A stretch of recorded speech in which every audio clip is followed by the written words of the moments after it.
अखण्डमण्डलाकारं व्याप्तमेन चराचरं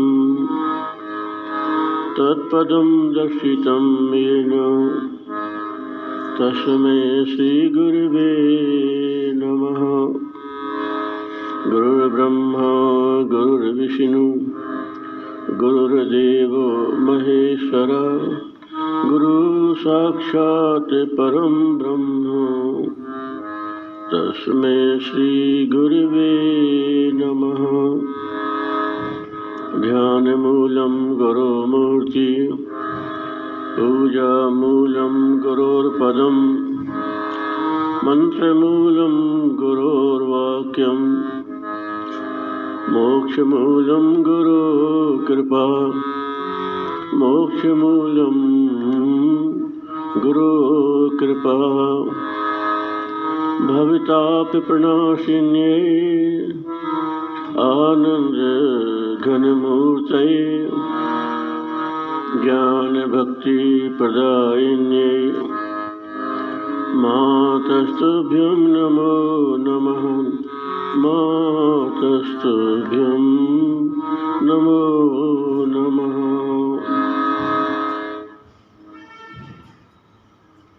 सद्गुरुदेव भगवान की जय। श्री श्री आनंदमयी माते कीर्तन।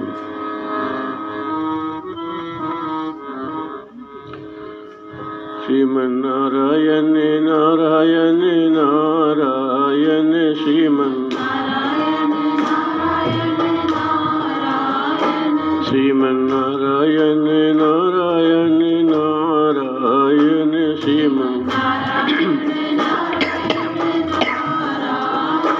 श्रीमन्नारायण नारायण नारायण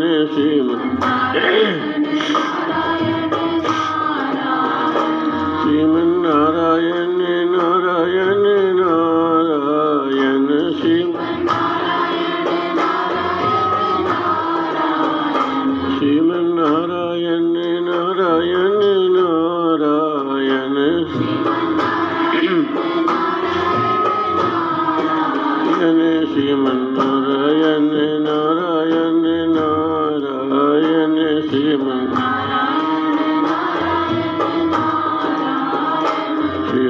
श्रीमन्नारायण नारायण नारायण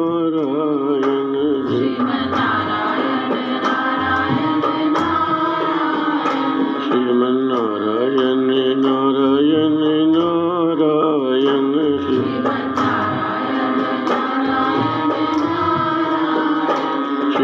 श्रीमन्नारायण नारायण नारायण श्रीमन्नारायण नारायण नारायण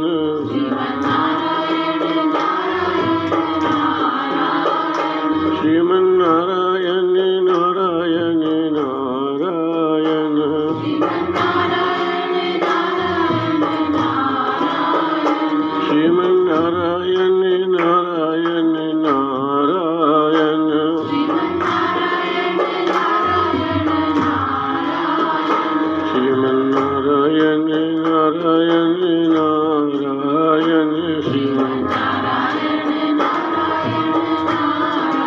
नारायण श्रीमन्नारायण नारायण नारायण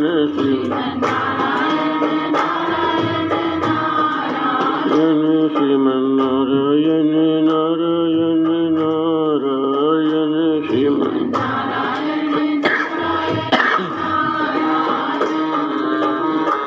सच्चिदानंद भगवान की।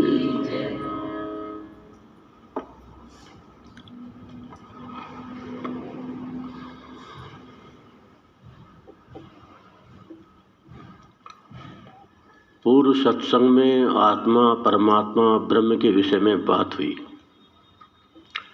आज भगवान के विषय में बात होगी। भगवान कौन है, क्या है?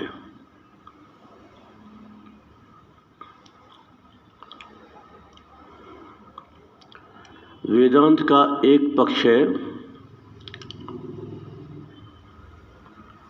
जहाँ हम निषेध करते हुए चले जाते हैं, यह नहीं, वो चाहे मैं हूँ, वो चाहे परमात्मा यदि मैं है तो हम शरीर का 3 अवस्था 5 को निषेध करते हैं, मैं ये नहीं, मैं ये नहीं, मैं ये नहीं, अंत तक करते जाते हैं जब तक हम बिल्कुल खाली ना हो जाएं, जब निषेध करने के योग्य कुछ भी ना रहे। एक व्यष्टि स्तर पर, समष्टि स्तर पर भी हम नाम रूप का निषेध करते हैं, और जो अस्थि भांति प्रिय ब्रह्म है, अस्थि भांति प्रिय रूप, नाम रूप के निषेध द्वारा हम ब्रह्म तक पहुँचते हैं। तो दोनों प्रक्रियाओं में हम केवल निषेध करते हैं, और अंत में ऐसी कोई स्थिति आती है कि जहाँ निषेध करने योग्य कुछ नहीं रहता, ना यहाँ ना वहाँ। कई लोग उसकी तुलना शून्य से भी करते हैं, हालांकि वो शून्य नहीं है। तो ये वेदांत का एक सत्य है, निषेध को द्वारा प्राप्त होने वाला सत्य, ये सत्य है, परंतु इसकी प्राप्ति निषेध के द्वारा होती है। वेदांत का एक दूसरा पक्ष है और दूसरा सत्य है, जिसकी उपलब्धि निषेध के द्वारा नहीं होती, इति के द्वारा होती है, स्वीकृति के द्वारा होती है। माँ कहती हैं भगवान के पास, गुरु के पास तुम खाली होकर जाओ, तुम जितना खाली होकर जाओगे भगवान तुमको उतना ही भर देंगे। ये तो नीति जो है निषेध, ये खाली होने की प्रक्रिया है।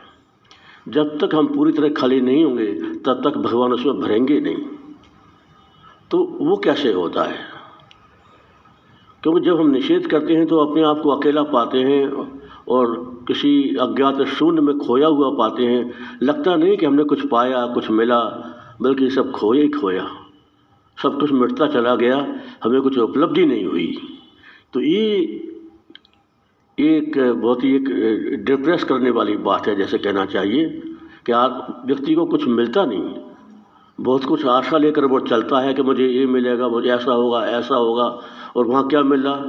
कुछ नहीं। तो व्यक्ति को लगता है कि फिर हम प्रयास ही क्यों करें? यदि हमें कुछ मिलना ही नहीं है तो प्रयास करने की ज़रूरत ही क्या है? तो ये जो बात है, ये अपनी को गलत फहमी है, मिसअंडरस्टैंडिंग है कि हम उसको पूरा समझे नहीं बात को। खाली होना उसकी आवश्यक शर्त है। यदि हमारा मटका खाली होगा तो भगवान उसमें कुछ भरेंगे। अब हम कुछ किसी के पास को लेने जाओ तो भरा हुआ, तो वो क्या भरेगा? कुछ नहीं, और पहले से ही भरा हुआ है। तो ये एक आवश्यक एक शर्त है कि हम प्रक्रिया, हाँ, कि एक प्रक्रिया है कि हम पहले पूरी तरह अपने आप को खाली करें, वहाँ भी खाली करें, यहाँ भी खाली करें, तब भरने की बात शुरू होगी। तो अभी तक जो हमारा चला वो खाली होने की प्रक्रिया चली। अब आज हम प्रारंभ करते हैं भरने की प्रक्रिया। वो कैसे होता है?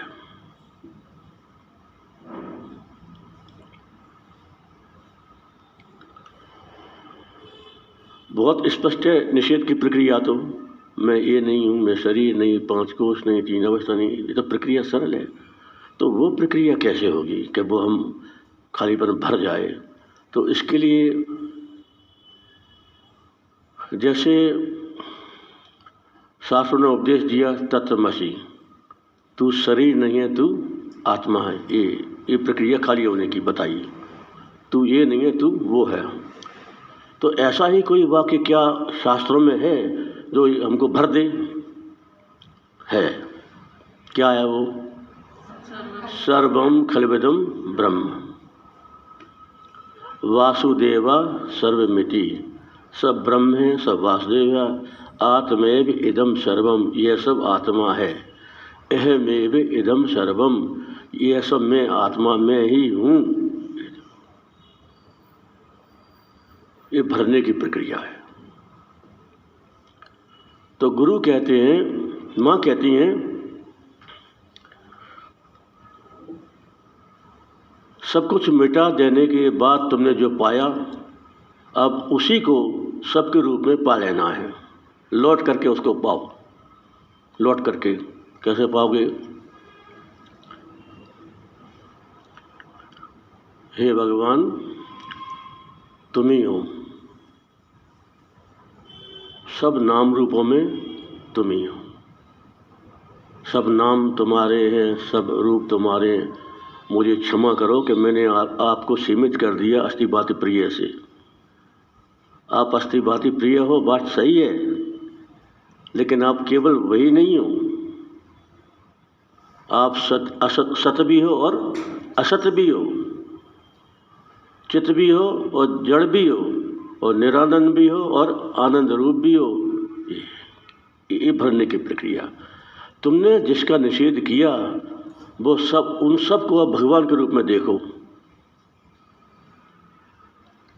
सुख के रूप में, दुख के रूप में, हर्ष के रूप में, शोक के रूप में, आनंद के रूप में, निरानंद के रूप में, अनुकूलता के रूप में, प्रतिकूलता के रूप में,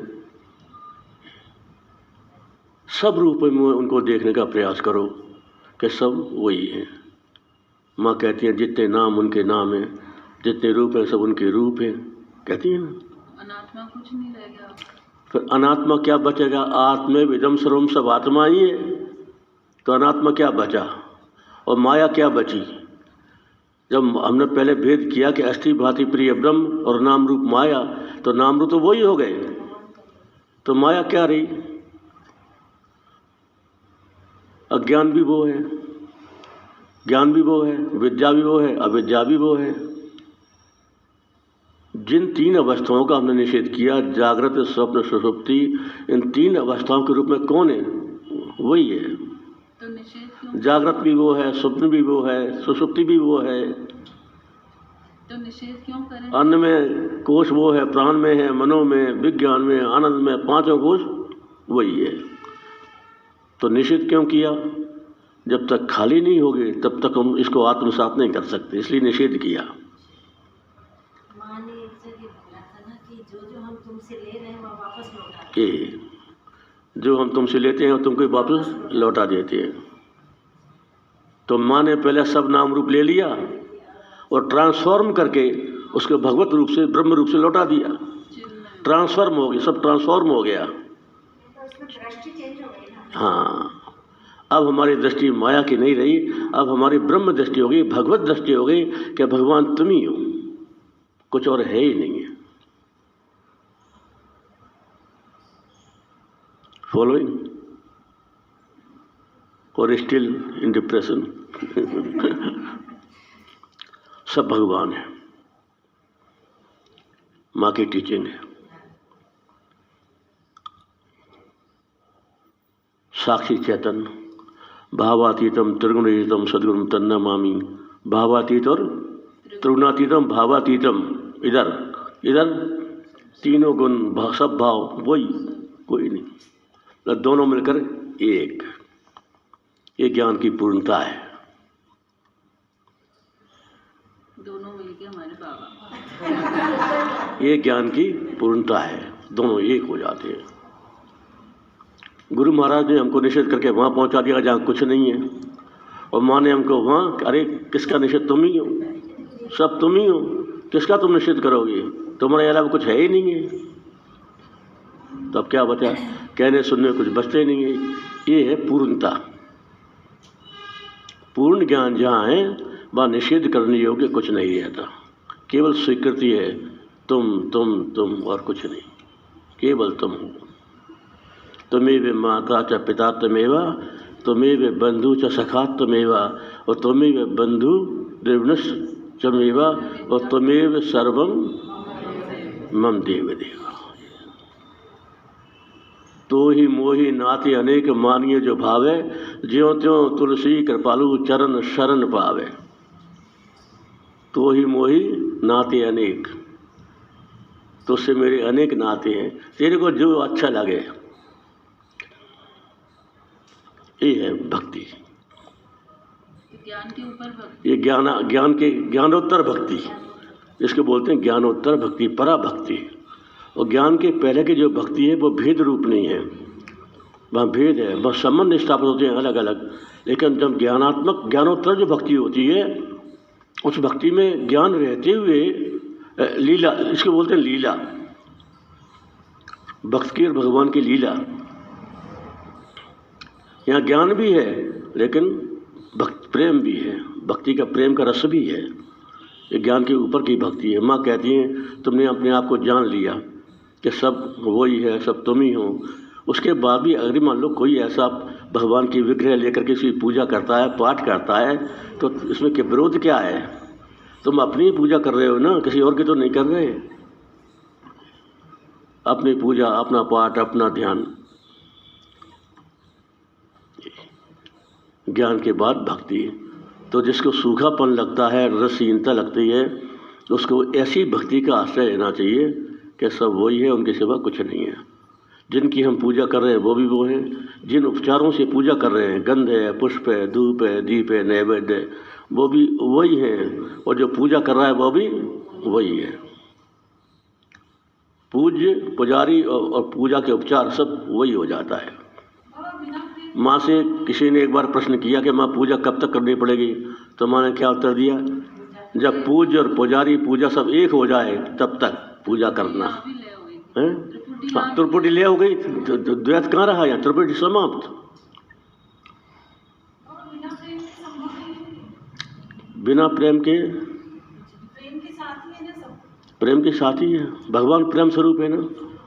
वेदांत में उनको आनंद स्वरूप कहते हैं, भक्ति में उनको प्रेम स्वरूप कहते हैं। तो प्रेम से तो हमारा परिचय है संसार में। माँ का अपने बेटे के प्रति होता है, पति का पत्नी के प्रति, कितने संबंध हैं सब, भाई बहन के प्रति। तो ये जो सारे संबंध हैं, इनका प्रेम हमको पता है, तो हम थोड़ा धारणा बना लेते हैं कि हाँ भगवान का प्रेम क्या हो सकता है। कामी नारी प्यारी जिमे लोभी के प्रिय दाम, तिमी रघुनाथ निरंतर ये प्रिय लागो मोई राम। कामी को जैसे स्त्री प्रिय होती है और लोभी को जैसे धन प्रिय होता है, हे भगवान तो मुझे ऐसे ही प्रिय लागो, तुम्हें मेरा ऐसा प्रेम हो जाए।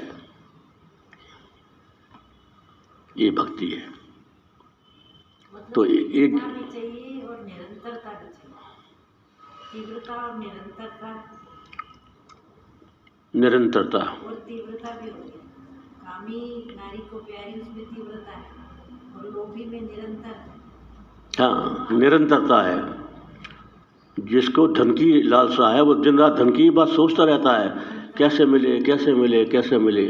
तो इसी प्रकार जब भगवान के प्रति प्रेम में निरंतरता होगी कि मुझे भगवान कब मिले, कैसे मिले, कब मिले, तो ये निरंतरता तुमको भगवान से मिला देगी। तैल धारा अखंड ब्रह्माकार कहते हैं, यहाँ अखंड भगवदाकार है। शब्दों का हेर फेर है, वहाँ शब्द अलग है, यहाँ शब्द अलग है, लेकिन बात वही है।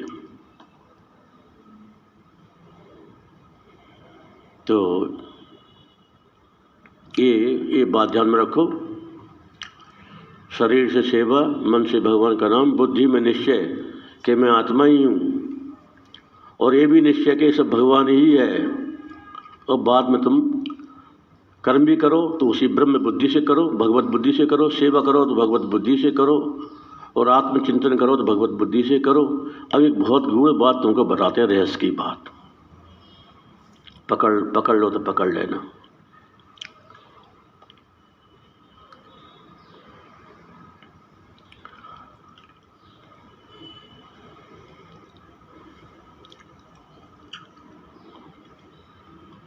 भगवान ने सब सृष्टि हो गई, जगत बन गया, जीव बन गए, सब हो गया। अब भगवान ने सोचा कि इस जीव का उद्धार कैसे होगा। ये तो इसका जो कर्म है वो तो अनंत है, और कर्म फल भोगते, नया कर्म भी बनाएगा, पुराना भोगेगा, और नया बनाए तो चक्कर में घूमते ही रहेगा। तो इसका उद्धार कैसे होगा? अब पकड़ना बात को। तो भगवान ने क्या किया कि उनका जो मैं था वो हमको दे दिया। भगवान ने अपना मैं हमको दे दिया। वो इसलिए दिया कि इस मैं के द्वारा, क्योंकि वो भगवान का ही मैं है और भगवान से ही निकला है, तो यदि वो मैं कभी पकड़ में आ गया तो हम सीधे भगवान तक पहुंच जाएंगे, क्योंकि उनका मैं वहीं से निकला है। अपने से भूल ये हो गई कि वो मैं भगवान का लेकर अपन ने उस मैं को यहाँ जोड़ दिया। बस ये गड़बड़ हुई सारी बात।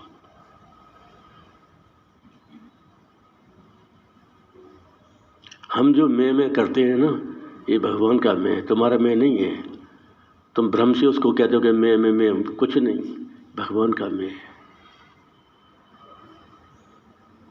इसलिए कहते हैं, क्या कहते हैं, ईश्वर अंश जीव अविनाशी।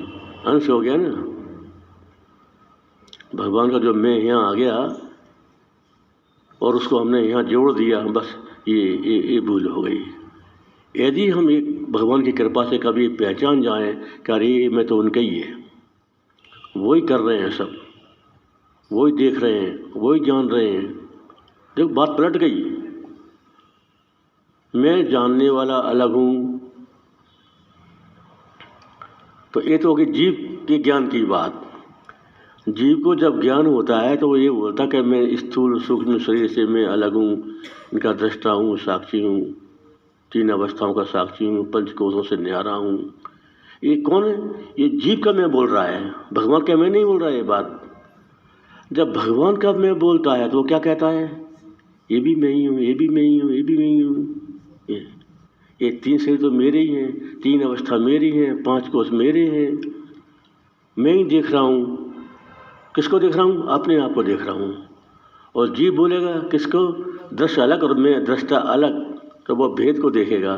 भगवान भेद नहीं देखते, भगवान अपने को ही देखते हैं, अपने को ही खाते हैं, अपने को सूंघते हैं, अपने से ही चलते हैं, अपने से ही काम करते हैं। माने उनकी सारी लीला अपने भीतर ही होती है, उनसे अलग कुछ होता ही नहीं है। ये है भगवान की पहचान, और इस पहचान के लिए भगवान ने अपने को मैं दिया। ये हमेशा ध्यान रखो, हमारे भीतर जो मैं है वो भगवान का मैं है, वही काम कर रहा है सब। तुमको तो तुम भ्रम पाल दिया तुमने कि तुम कुछ नहीं कर रहे, सब भगवान ही कर रहा है। अब देखो, यदि तुमको ये अनुभव होने लगे, एक ये अनुभव कब होगा? जब तुम उस मैं को भगवान का मैं पहचान जाओगे, तब एकदम से अद्वैत दृष्टि अपने आप खुलेगी। अलग से कुछ साधना करने की जरूरत ही नहीं है।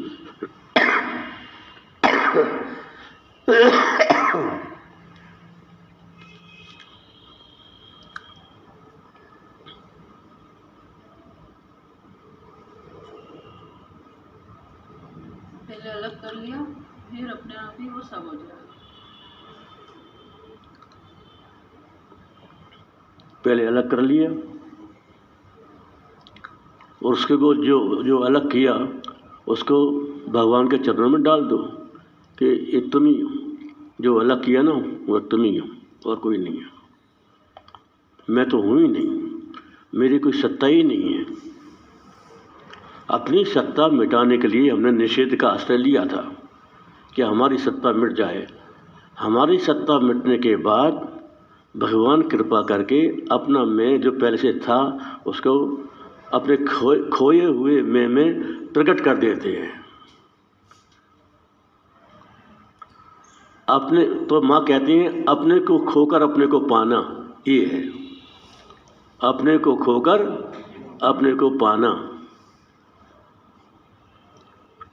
क्योंकि भगवान तुम्हारा अपना आप है। जब तक तुम अपने को नहीं खोगे तब तक अपने आप को पाओगे ही नहीं। वो अपना आप जो मैं है, तो भगवान जब तुम्हारी आँख के भीतर से देखेंगे तो अपने को ही देखेंगे, और तुम जब अपनी आँख से देखोगे तो तुम्हें हमें दूसरा ही दिखाई देगा, ये अलग मैं अलग। और जब भगवान देखेंगे तो दूसरे को नहीं देखेंगे, खुद को ही देखेंगे। कैसी विचित्र बात है।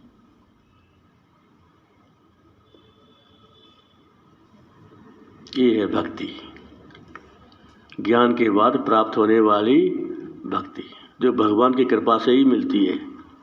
इसमें जीव का पुरुषार्थ काम नहीं करता, भगवान की कृपा से मिलती है। ये मिल जाए तो जीव धन हो जाता है, कृतार्थ हो जाता है। फिर उसके लिए कुछ जान और पाना शेष नहीं रहता। तो यदि ज्ञान के बाद भी जीवन में किसी प्रकार की नीरसता या खालीपन प्रतीत हो तो इस भक्ति को अपनाओ। ये भक्ति तुम्हारी खालीपन को दूर कर देगी, तुम्हारी नीरसता को दूर कर देगी। किसी प्रकार की कोई कमी रहेगी ही नहीं। नीरसता इसलिए है, कमी इसलिए है कि हमको भगवान का मैं अभी नहीं मिला। तो उनसे ये प्रार्थना करो कि तुम अपना मैं हमको दो। दे तो दिया, लेकिन हमको वो दृष्टि दो कि हम पहचान सकें कि तुम ही हो, मेरे मैं के रूप में तुम ही हो। किसी दूसरे की चीज़ को कोई अपनी चीज़ कहने लगे तो अपराध है ना, सज़ा भुगतनी पड़ेगी ना। भगवान के मैं को तुमने अपना बना लिया तो तुम सज़ा तो भुगतनी पड़ेगी। 84 लाख उन्हें तैयार है सज़ा के लिए। इससे मुक्त होना है तो पहचान लो कि वही है, उनका ही मैं, हमारा कुछ नहीं है। कर्ता धर्ता भोक्ता ज्ञाता दृष्टा साक्षी सब वही। माँ कहते हैं वही वही वही है, वही है, वही है। हमने जब ये माँ के वचनामृत पढ़ा और माँ की ये वाणी वही है वही है, तो हमको लगा कि ये वही मतलब क्या, वही का मतलब क्या समझे हम। तो बड़ी एक लीला हुई माँ की कि एक जो 7वां भाग था, जो जब हम उसको संपादित कर रहे थे तो किसी ने माँ से वही पूछा कि माँ ये तुम वही वही बोलती है, वही कौन है? तो जानते हो माँ ने क्या उत्तर दिया? तुम बताओ क्या उत्तर दिया होगा माँ ने? माँ ने उत्तर दिया तुम ही हो। ये वही जो है ना, ये तुम ही हो और कोई नहीं है। अद्भुत। ये देखो वेदांत और भक्ति का मिलन, भक्ति ज्ञान और भक्ति मिल गए। एक बार मैं भाव समाधि में थी, एक काशी की बात है। तो कबीरा जी अपने एक मित्र को माँ के पास ले गए मिलाने के लिए कि माँ की बहुत ऊंची स्थिति है, भाव समाधि में रहती हैं। तो चलो, तो माँ बस समाधि से धीरे धीरे माँ का उत्थान हो रहा था, आधे नेत्र खुले थे। तो जो मित्र कबीरा जी के साथ उन्होंने पूछा कि माँ से पूछो कि आप कौन हैं?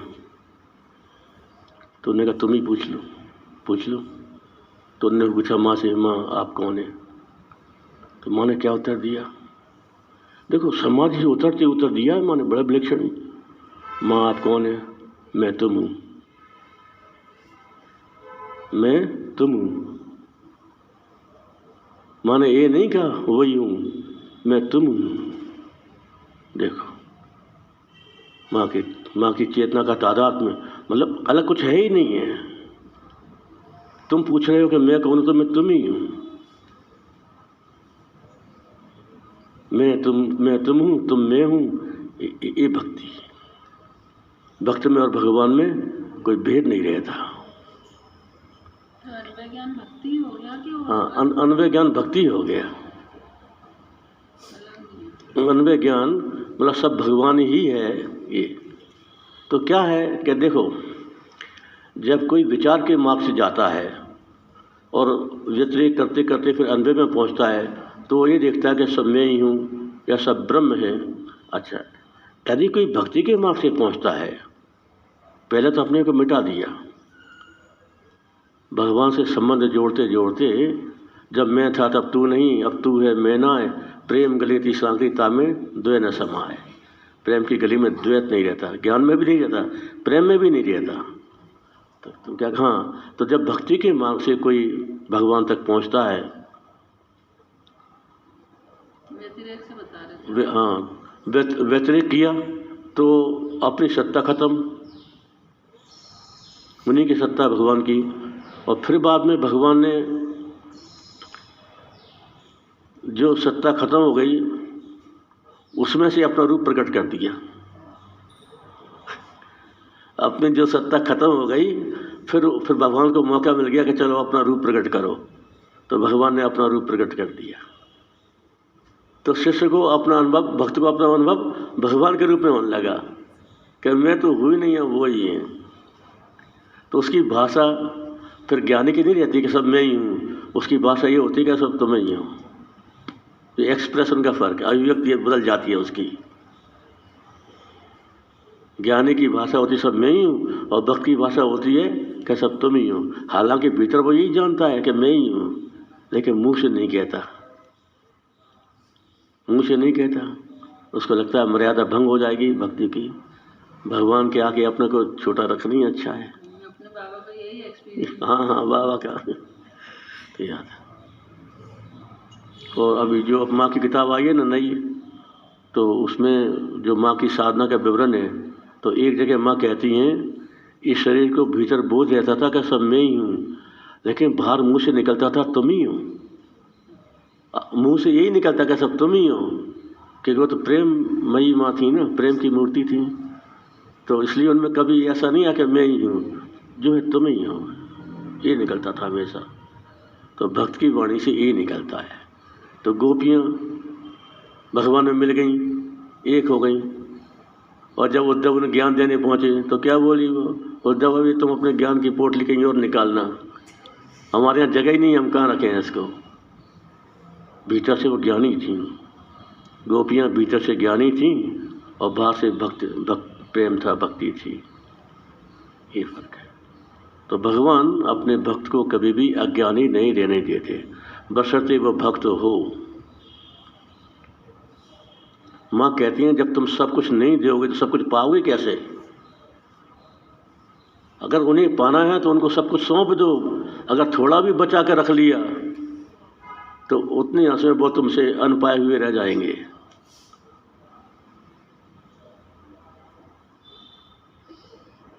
क्या हो, तो यही बात है। अपने को मिटा करके उनको पाया जाता है। एक अपने को मिटाना और फिर उनको पाना। वेदांत का एक प्रक्रिया अपने को मिटा देती है और दूसरी प्रक्रिया से वो पाए जाते हैं। पहले जाना जाता है, फिर पाया जाता है। बुद्धि से जानते हैं, मन से पाते हैं। ठीक है। श्री श्री आनंदमयी माता की जय। सद्गुरुदेव भगवान की जय। अभी आगे रखा ना आज। हाँ अब बताओ। खंड शुरू होना है इसका। नहीं हाँ हम इस अभी है क्या करें। सेकंड खंड।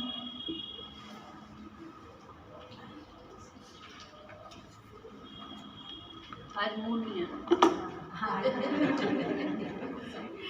बड़ा ड्राई लगता है, मतलब भगवान के आगे, प्रेम के आगे ये सब बहुत ड्राई लगता है सब। एक खंड पूरा किया जैसे घबरा गए, एक पहला खंड पूरा किया घबरा गया। हाँ ये भक्ति का है, भगवान की पहचान है। पहले ब्रह्म था, आत्मा था, परमात्मा था, अब भगवान है। भगवान तो प्रेम, भगवान माने प्रेम, बस भगवान तो बस वही है।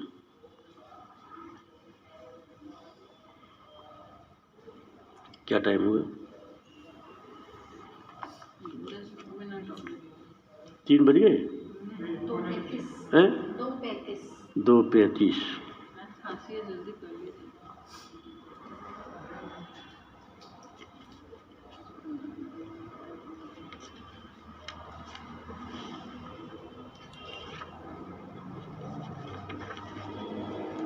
तो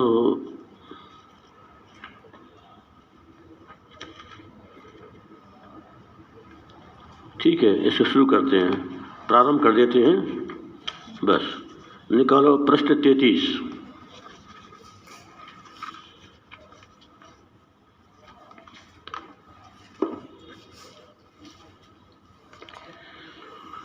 ईश्वरो गुरुरात्मेति मूर्ति भेद विभागिनी व्योम व्यक्त व्याप्त देहाय दक्षिणामूर्तये नमः। तत्व ज्ञान की 7 भूमिकाएं। तत्व जिज्ञासु को प्रारंभ से लेकर अंत तक उसकी क्या क्या स्थिति बनती है, इसका विवरण इसमें है। चलो पढ़ो।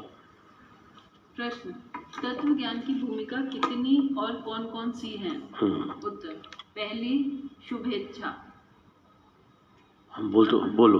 दूसरी सुविचारणा, तीसरी तनुमानसा, चौथी सत्वापत्ति, पांचवी असंशक्ति, छठी पदार्था भाविनी, सातवीं तुर्यगा। ऐसी ये 7 भूमिकाएं ज्ञान की हैं। तत्व ज्ञान की 7 भूमिकाएं।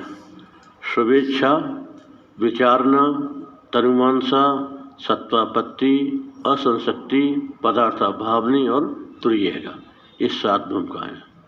तो शुभेच्छा, अपने अंदर इच्छा होना कि मुझे तत्व ब्रह्म ज्ञान हो, आत्मज्ञान हो, मुझे साक्षात्कार हो और मेरी मुक्ति हो, ये जो इच्छा जागृत होती है अपने अंदर, उसका नाम है शुभेच्छा।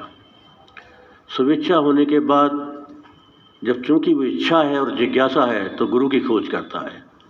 गुरु मिलने के बाद उनसे अपनी इच्छा उनके सामने प्रकट करता है कि मैं भगवान से पाना चाहता हूँ भगवान को। तो गुरु उसको उपदेश करते हैं कि वो तू ही है, जिस ब्रह्म को तू पाना चाहता है वो तू ही है। तो जब उपदेश किया तो उस पर उसने फिर विचार प्रारंभ किया कि मैं ब्रह्म कैसे हूँ या मैं आत्मा कैसे हूँ। तो जब विचार प्रारंभ होता है इसे बोलते हैं विचार।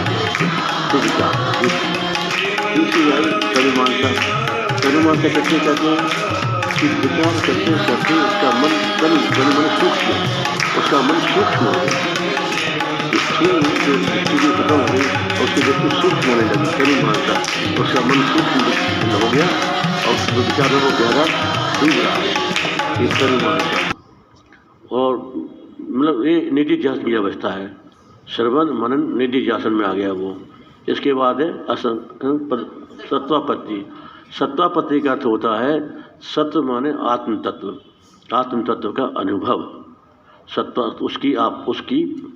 उसकी प्राप्ति। तो ज्ञान की प्राप्ति, आत्म साक्षात्कार हो जाना, ये सत्वापत्ति नाम की भूमिका है। अभी तक वो 3 जिज्ञासु की भूमिका हो गई, शुभेच्छा, विचारना, तनुमानसा, ये है जिज्ञासु की भूमिका। और ज्ञानी की भूमिका वो कौन सी हुई? सत्वापत्ति। उसको ज्ञान हो गया कि मैं सच्चिदानंद स्वरूप आत्मा हूँ, मैं आत्मा हूँ और मैं और ब्रह्म एक ही है, कोई अंतर नहीं है। ये सत्वापत्ति भूमिका है। अब 5वीं आई असंशक्ति। अब देखो ज्ञान हो गया, ज्ञान होने के बाद तो बस कोई बात बाकी रही नहीं। फिर भी चूँकि शरीर के साथ अंतःकरण लगा हुआ है तो अंतःकरण की स्थिति में फ़र्क पड़ता हुआ चला जाता है। यदि वो अपने अभ्यास को बढ़ाता है तो उसकी भूमिका बढ़ती हुई चली जाती है, वो वहीं रहता है। उसने जो अपने आप को सच्चिदानंद रूप से जाना वो वहीं है, लेकिन उसकी मन की जो स्थिति है वो ऊंची से ऊंची होती हुई चली गई। अब उसका विवरण है ये। तो सत्तापति में उसको ज्ञान हो गया। असंशक्ति मतलब उसके मन के भीतर जो आसक्ति थी अपने परिवार में, अपने मित्रों में, अपनी और जहाँ भी उसके अटैचमेंट जहाँ भी होगा वो अटैचमेंट उसका ख़त्म होता हुआ चला जाएगा। ज्ञान ने अटैचमेंट ख़त्म नहीं किया और ज्ञान आसक्ति को ख़त्म नहीं करता। ज्ञान केवल दिखा देता है कि तुम अलग और ये अलग है।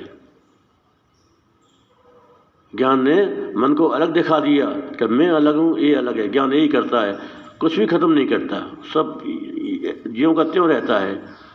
तो ज्ञान ने दिखा दिया। अब उसको यदि लग रहा है कि भाई कमी है, तो कमी कहाँ, अंतःकरण में कमी आएगी, तो अंतःकरण की कमी के लिए वो अभ्यास करेगा तो उसकी आसक्ति खत्म हो जाएगी। ये असल शक्ति।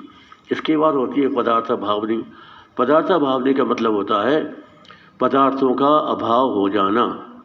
पदार्थों का ये जो नाम रूप दिख रहे हैं ना उसको जगह जगह, तो उसकी चित्तवृत्ति इतनी गहरी हो जाती है आत्म भाव में, ब्रह्म भाव में, कि उसको ब्रह्म के अलावा कुछ दिखता ही नहीं है। पदार्थ भावनी, पदार्थों का अभाव हो गया। हमारी जो दृष्टि पहले नाम रूप को ग्रहण कर रही थी, उस दृष्टि ने नाम रूप को ग्रहण करना छोड़ दिया और ब्रह्म को ग्रहण करने लगी कि सब ब्रह्म है, ब्रह्म के अलावा कुछ है ही नहीं है। ये है पदार्थ भावनी। अब उसकी दृष्टि में कुछ नहीं है। ये अन्वय ज्ञान, हाँ ये अन्वय ज्ञान। तो ये पदार्थ मतलब जो चीज़ हमको किसी वस्तु के रूप में दिखती थी वो चीज़ हमको ब्रह्म के रूप में दिखती है। हर चीज़ में ब्रह्म ही ब्रह्म है, सब ब्रह्म ही ब्रह्म है, उसके अलावा कुछ नहीं है।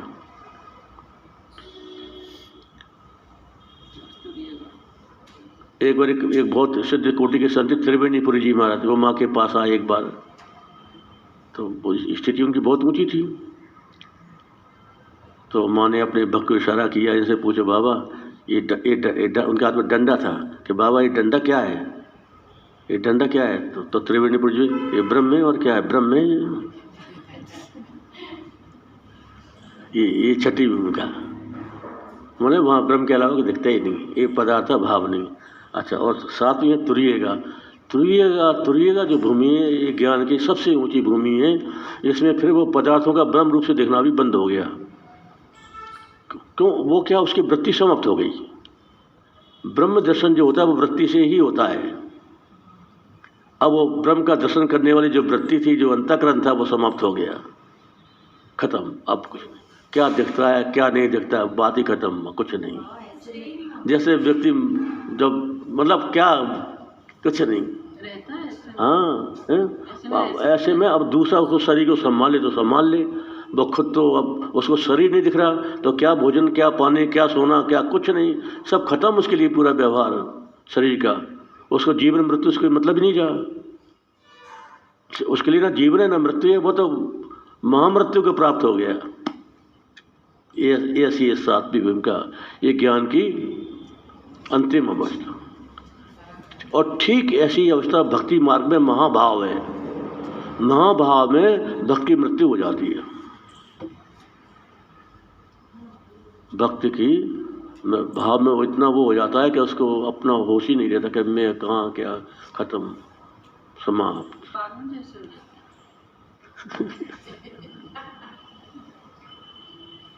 ये बाबा रामकृष्ण पर मीरा कहती है तुम दुनिया के लेके मैं पागल और मेरे लेके दुनिया पागल। नहीं तो तुरेगा क्या कोई एग्जाम्पल नहीं है? तुरिएगा जैसे जड़ भरत,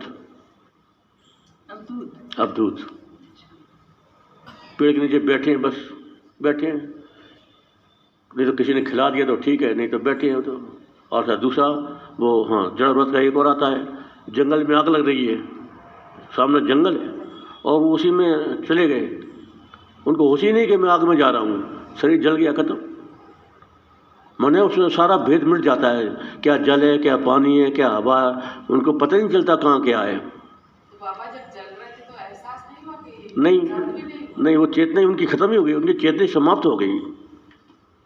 जलने का एहसास हो तो लौट आएंगे ना, भागेंगे ना, कह मेरे अगर जला जला जला, वो नहीं। जैसे माँ की अवस्था एक आई थी, माँ रोटी बना रही हैं और आग जल रही है और हाथ में रख दिया, अब वो हाथ वहीं रह गया, तभी पर ही रह गया उनका, और वो गर्म होकर जलने लगा।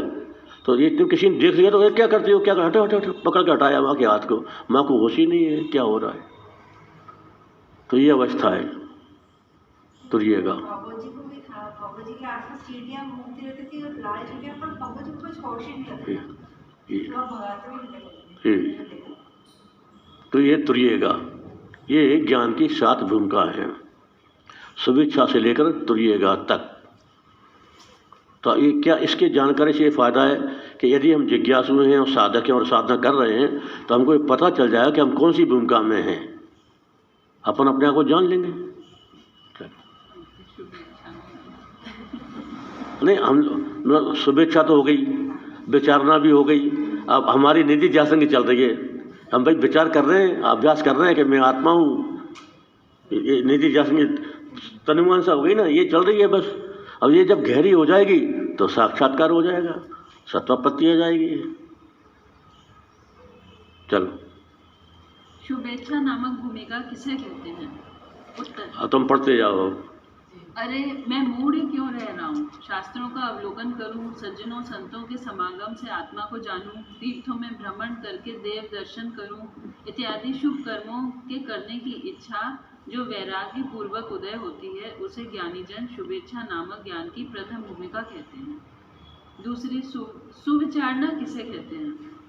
उत्तर, शुभेच्छा के उदय होने से वह क्षत्रिय ब्रह्मनिष्ठ सद्गुरु की शरण में जाता है और वहाँ पर वेदांत शास्त्र का श्रवण करके उसी के विचार में लग जाता है। ऐसी ब्रह्मात्मा के विचार वाली अवस्था को सुविचारना नामक ज्ञान की दूसरी भूमिका कहते हैं। यहाँ रखो ना।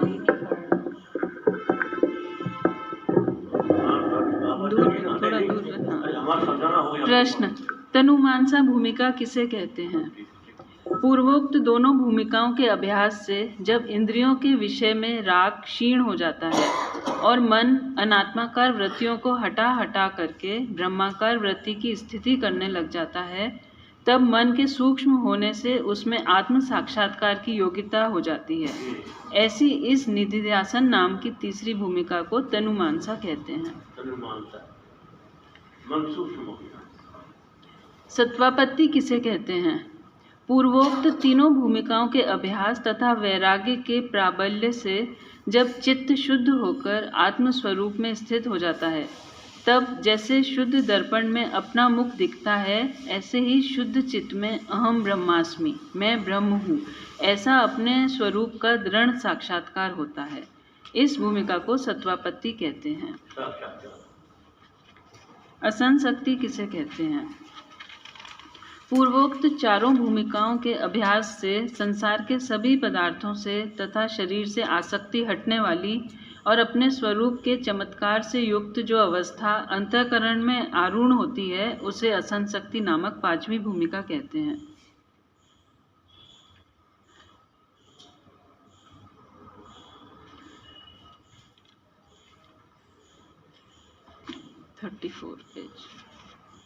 Thirty four page.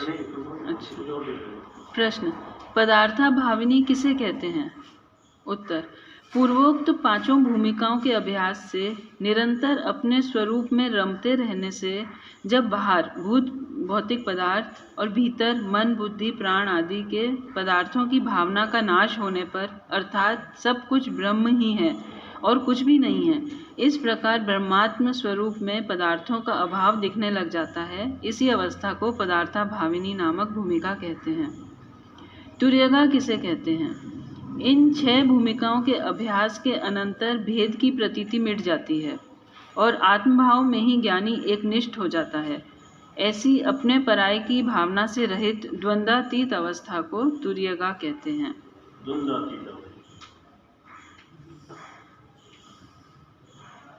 इन 7 भूमिकाओं का उद्देश्य क्या है? इन सभी भूमिकाओं का उद्देश्य है ब्रह्मात्म स्वरूप में स्थित हो जाना। भेदभाव, तेरे मेरे की भावना समाप्त होकर जब एक अद्वैत तत्व के दर्शन से जीवन मुक्ति के विशेष आनंद का प्रादुर्भाव होता है। ये 7 भूमिकाएं किसकी हैं? 3 भूमिकाएं तो जिज्ञासु की हैं, चौथी, 5वीं, 6ठी और 7वीं ये 4 भूमिकाएं ज्ञानी की हैं। चौथी, 5वीं, 6ठी, 7वीं ये ज्ञानी की भूमिका है और बाकी 3 पहले की जिज्ञासु की। 3 भूमिकाओं में मुमुक्षु की कैसी भावना होती है? पूर्वोक्त शुभेच्छा आदि 3 भूमिकाओं में मुमुक्षु को भेद और अभेद भी दिखता है। जिसमें शुभेच्छा जो प्रथम भूमिका है, उसमें तो स्पष्ट भेद रूप जगत भासता है और सुविचारणा तथा तनुमानसा में जब मुमुक्षु सद्गुरु द्वारा सुने हुए अहम ब्रह्मास्मि, मैं ब्रह्म हूँ, सर्वम खल्विदम ब्रह्म, यह सब कुछ ब्रह्म है इत्यादि वाक्यों का स्मरण करता है, तब तो अभेद दृष्टि होती है। और जब कभी पूर्व के संस्कार जागृत हो जाते हैं, तब भेद दर्शन होने लगता है। चौथी भूमिका में ज्ञानी जगत को कैसे देखता है? उत्तर, अद्वैत तत्व में स्थित चित्त हो जाने से, द्वैत के शांत हो जाने पर चौथी भूमिका में ज्ञानी पुरुष जगत को स्वप्न के समान देखने लग जाता है। अर्थात ब्रह्मात्मा के आधार पर भासने वाला जो 5 प्रकार का भेद रूप संसार है, वह मिथ्या दिखने लग जाता है। 5वीं भूमिका में ज्ञानी की क्या स्थिति होती है? उत्तर, जैसे शरद ऋतु में छिन्न भिन्न होकर बादल फट जाता है और निर्मल आकाश दिखता है, ऐसे ही इस भूमि में द्वैत प्रपंच विलीन होकर चिदाकाश ही अवशेष रहता है। इस भूमिका में विद्वान अद्वैत मात्र में स्थित होता है और वह कभी प्रारब्धानुसार ब्राह्य वृत्ति परायण होकर भी नित्य अंतर्मुख होने से थकावट के कारण निद्रालु सा दिखता है। इस अवस्था को अर्ध सुषुप्ति की भांति समझना चाहिए। 6ठी भूमिका में ज्ञानी की क्या स्थिति होती है? 5वीं भूमिका में आसक्ति के हटने से और निरंतर अद्वैत ब्रह्म के अभ्यास से ब्रह्मात्मा में सब जगत का अभाव देखने लग जाता है। जैसे स्वर्ण के दर्शन से स्वर्ण के भूषणों का अभाव भासने लगता है, ऐसे ही अभाव की प्रतीति वाली अवस्था में ज्ञानी सुप्त जैसा हो जाता है। सभी फुर्नाएं शांत हो जाती हैं। 7वीं भूमिका में ज्ञानी की स्थिति कैसी होती है? इस अवस्था में न तो भाव दिखता है न अभाव दिखता है। न अपने पराये की प्रतीति होती है, न द्वैत, न अद्वैत, न त्रैत इत्यादि कुछ भी भीतर बाहर की फुर्ना नहीं होती। जैसे लहरों से रहित जल सम रूप से शांत भरा दिखता है, ऐसे ही ब्रह्मानंद में निमग्न हुए इस भूमिका को प्राप्त ज्ञानी के अंतःकरण की अवस्था हो जाती है। गाढ़ सुषुप्ति की भांति इसमें ज्ञानी पुरुष की स्थिति समझना चाहिए। पता नहीं क्या। चतुर्थ भूमिका में प्राप्त ज्ञानी का क्या नाम है? उत्तर ब्रह्मविद, तत्वविद, आत्मविद, प्राज्ञ इत्यादि नाम है। पांचवी भूमिका को प्राप्त ज्ञानी किस प्रकार से कहे जाते हैं? उत्तर ब्रह्मविद्वर इस नाम से कहे जाते हैं। छठी भूमिका को प्राप्त ज्ञानी की क्या संज्ञा है? ब्रह्मविद्वरियान इसी नाम से कहे ब्रह्मविद्वरियान। सातवीं भूमिका को प्राप्त ज्ञानी किस नाम से कहे जाते हैं? ब्रह्मविद्वरिष्ठ ब्रह्मविद्वरिष्ठ इस नाम से कहे जाते हैं।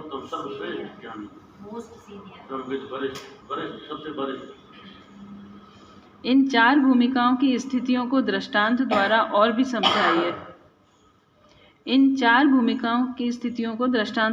समझाइए। उत्तर देखो, प्रथम भूमिका वाले पुरुष को तालाब के लिए इच्छा से चलने वाला समझना चाहिए। तालाब की तरफ जा रहा है वो। दूसरे को तालाब के पास पहुंचकर तालाब को देखने वाला समझो। वो तालाब को दिखाई देगा। तीसरे को तालाब के पार खड़ा होकर जल को देखने वाला समझो। तो जल को देख रहा है। चौथे को तालाब में घुसकर घुटनों से डूबने वाला समझो। स्पष्ट हो गया। पांचवें को छाती से एवं छठे को कंठ तक तालाब में डूबने वाला की भांति समझो। हो गया। और सातवें को तालाब में सर्वांग निमग्न की भांति समझो। तालाब में डूब गया।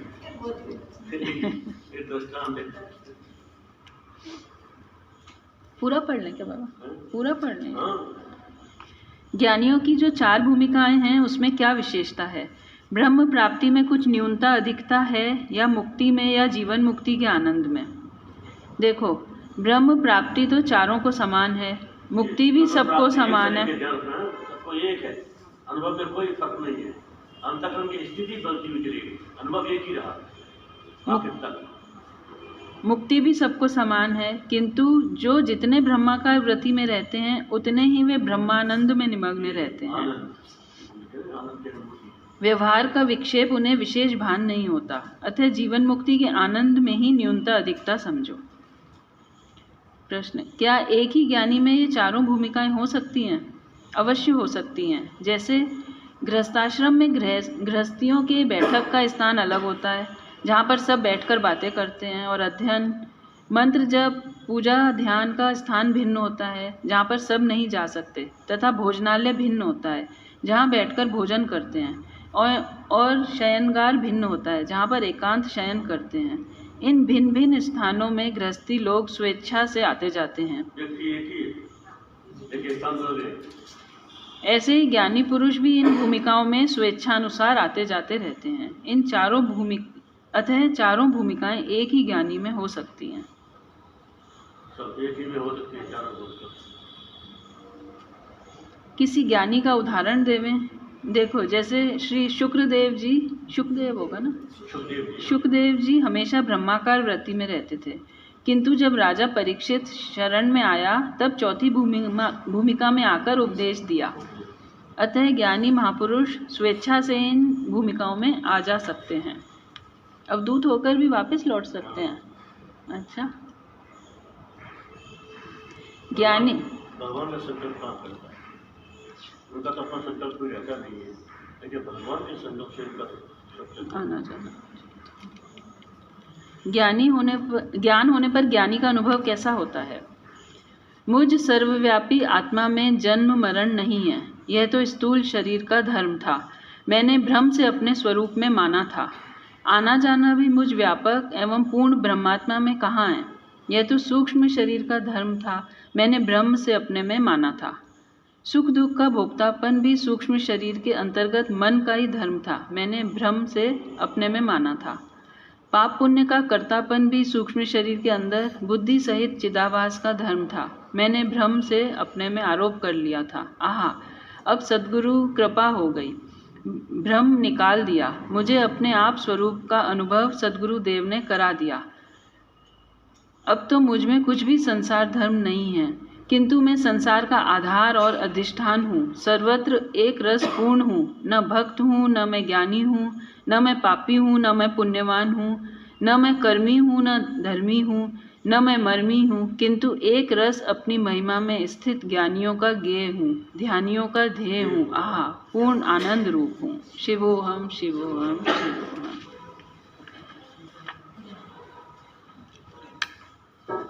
आया समझ लो ये गुरुमां की कृपा।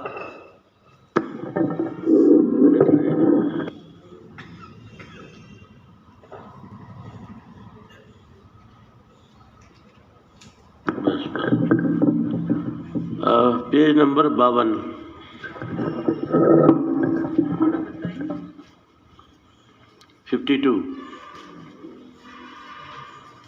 गुरु महिमा ज्ञापन, उनके प्रति कृतज्ञता ज्ञापित करें, उनकी वंदना करें। भजन नंबर 2। जय जय सतगुरु ब्रह्मापार। पहले हम बोलेंगे फिर तुम बोलना। बोलिए सतगुरुदेव भगवान की जय।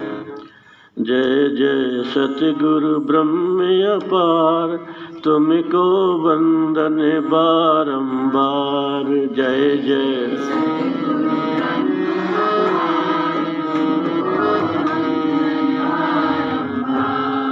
जय जय सतगुरु ब्रह्म अपार, तुमको वंदन बारंबार।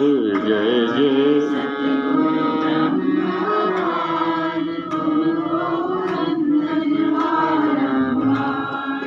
जब से शरण तुम्हारी आया,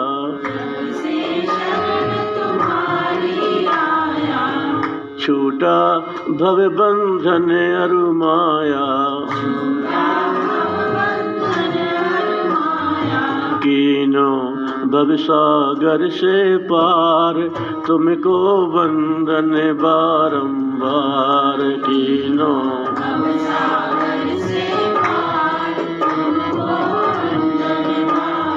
बार। जय जय सतगुरु ब्रह्म अपार, तुमको वंदन बारंबार। जय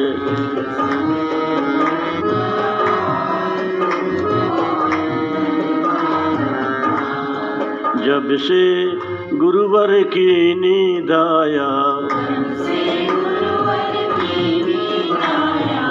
तब से मैंने आनंद पाया। तब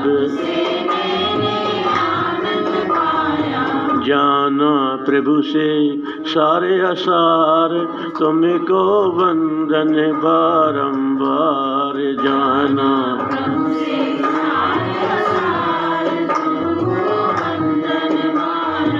बार। जय जय सतगुरु ब्रह्म अपार,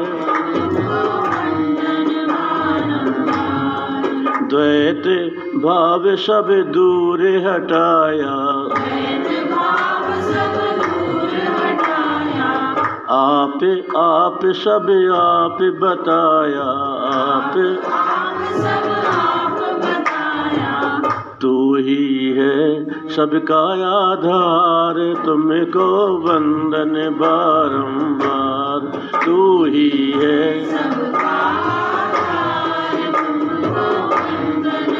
बारंबार। जय जय सतगुरु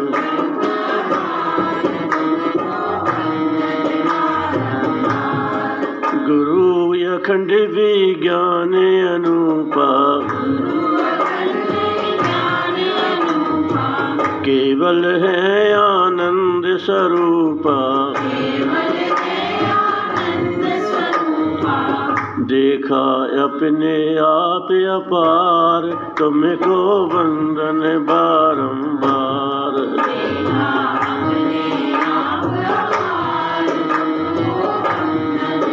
बारंबार। जय जय सतगुरु ब्रह्म अपार। बार। जय जय सतगुरु ब्रह्म अपार तुम्हें। बोल सदगुरुदेव भगवान की। गुरु महाराज पर जब उनके गुरु महाराज की कृपा हुई तो ये फिर उनके उद्गार अपने आप निकले भीतर से। तो जो भी इससे से कृतज्ञ हो जाता है ना, तो उसके भीतर से अपने आप ऐसे भाव आने लगते हैं, अपने आप बनाना नहीं पड़ता। लेकिन कृतज्ञता का अनुभव होना चाहिए, तब आता है। सर्वे भवन्तु सुखिनः, सर्वे सन्तु निरामया, सर्वे भद्राणि पश्यन्तु, मा कश्चित् दुःखे भाग् भवेत्। सभी सुखी होवे सदा, होवे सभी निरोगी, कल्याण नहीं दुख भोग। ओम पूर्णमदः पूर्णमिदं पूर्णात् पूर्णमुदच्यते, पूर्णस्य पूर्णमादाय पूर्णमेवावशिष्यते। ओम शांति शांति शांति। हरि ओम तत्सत्। जय श्री श्री आनंदमयी माते सद्गुरुदेव भगवान की जय।